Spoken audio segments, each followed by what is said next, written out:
যে আপনার তো সামনে 21-এ বইমেলায় বই আসতেছে দুটো, তো সেই বইয়ে কি মানুষ সেটাতে কোনো কোনো মানে দিক নির্দেশনা থাকবে বা ইন্সপিরেশন? ডোনেশন, হ্যাঁ ডোনেশন কিন্তু অনেক টাইপের হয়। আপনি টাকা দিয়ে ডোনেশন করতে পারবেন, হ্যাঁ আবার আপনি হচ্ছে হলো এডুকেশনও ডোনেশন করতে পারবেন, ঠিক আছে।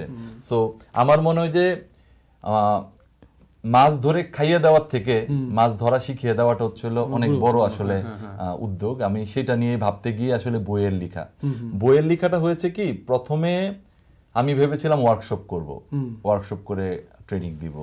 সো তখন আমি যখন আমার পোল ক্রিয়েট করি পেজে, তখন সবাই বলতেছে ভাইয়া ওয়ার্কশপে তো আসলে অনেক টাকা, লাইক আপনি একটা রেস্টুরেন্ট বুক করলেন, রেস্টুরেন্টের একটা ভাড়া আছে, ভাড়া না থাকলে আপনি যদি খাবার বিল দিয়ে দিতে হয় সেই ক্ষেত্রে আপনার 1500 থেকে 2000 টাকা প্রতিটা পার্সনের পিছনে আপনার খরচ আছে, যদি আপনি সকাল থেকে বিকেল পর্যন্ত ট্রেনিং দিতে চান।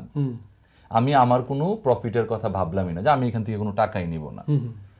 সো সেই ক্ষেত্রে কিন্তু আপনার কিন্তু একটা বড় সময় এবং একটা প্লেস ভাড়া নিয়ে কিন্তু আপনার 1500-2000 টাকা চলে যাচ্ছে।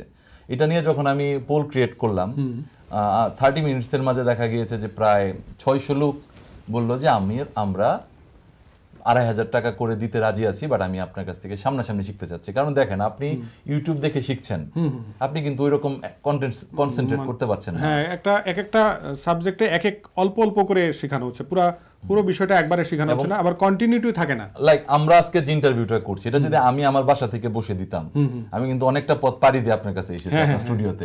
সো আমার বাসা থেকে দিতাম, জিনিসটা কিন্তু এত ইন্টারেস্টিং হতো না, রাইট? সো তখন দেখা যেত যে আপনিও কোশ্চেন করতে আপনার ইয়ে হতো।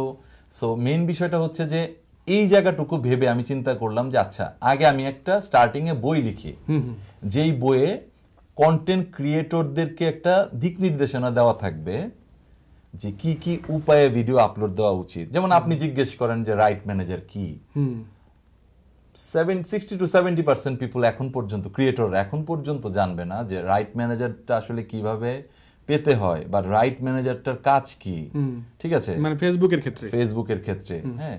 সো বা কন্টেন্ট আইডি কি, সো এটাও অনেকে জানে না যে এই জিনিসগুলো কি আসলে। এবং দেখবেন যে এই না জানার কারণে অনেক বড় বড় পেজও কিন্তু নাই হয়ে যাচ্ছে, ব্যান্ড হয়ে যাচ্ছে, ঠিক আছে।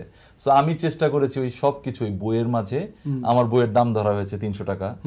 এই 300 টাকার মাঝে তাদের জন্য আমি টার্গেট করার জন্য যারা কোনো ওয়ার্কশপে যেতে পারবে না, যাদের বইটার প্রথম যখন কন্টেন্ট লিস্টটা পড়বে যে ভিতরে কি কি কন্টেন্ট আছে বইয়ে, তখন সে জেনে যাবে যে তাকে কোন পেজে যেতে হবে, তাকে কোন কন্টেন্টটা পড়তে হবে। যেমন কন্টেন্ট ক্রিয়েটরদের বৈশ্বিক সুবিধা কি, বিশ্বব্যাপী সে কি সুবিধা পেতে পারে, এটা সবার আগে অনেকেরই জানার দরকার পড়তে পারে। তখন আমি আমার অভিজ্ঞতাগুলো সেখানে লিখেছি, আমি কোথায় গিয়ে কি কি পেয়েছি, কি কি সার্ভিস হচ্ছে, কন্টেন্ট ক্রিয়েটরদের আয়ের কি কি উৎস আছে, সেটা নিয়ে আমি ডিটেলস লিখেছি, যেগুলো অনেক লিখবেই না, অনেকে কথাই বলবে না। আমি এরকম ছোট ছোট সব বিষয় ওই বইয়ে দিয়েছি, এবং এটা আমার ফার্স্ট স্টেপ। সেকেন্ড স্টেপ থাকবে ওয়ার্কশপ।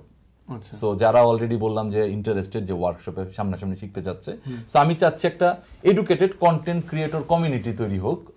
বর্তমানে বাংলাদেশে প্রচুর কন্টেন্ট ক্রিয়েটর আসতেছে, বাট দে আর নট। এই বইয়ের প্রকাশনা কোথা থেকে হচ্ছে আর এটা পাওয়া যাবে কোথায় কোথায়, মানে আচ্ছা, বইয়ের প্রকাশনা বর্ষা দুপুর পাবলিকেশন থেকে হচ্ছে। আর এটা অনলাইনে বর্তমানে বাংলাদেশে যতগুলা বই বিক্রির সাইট আছে, যেমন রকমারি আছে, পিবিএস আছে, pbs.com.bd, বা বই সদাই আছে, ঠিক আছে, এই রকমের মোটামুটি যতগুলো আছে সবগুলাতেই বইটা প্রি অর্ডার নেওয়া হচ্ছে। আর যারা প্রি অর্ডার করছে বর্তমানে, তারা কিন্তু বই মেলার ডিসকাউন্টও পাচ্ছে, পাশাপাশি হচ্ছে তারা কিন্তু হচ্ছে হোম ডেলিভারি পাবে বই মেলার 2 দিন আগেই। তার মানে তারা কিন্তু বই মেলায় যেতে হচ্ছে না, বাসায় বসে পেয়ে যাচ্ছে। আর ইনশাল্লাহ আমিও বই মেলায় উপস্থিত থেকে ট্রাই করব যে আমার অডিয়েন্সদের সাথে বা রিডারদের সাথে নিজে থেকে কিছু বই দেওয়ার আর কি।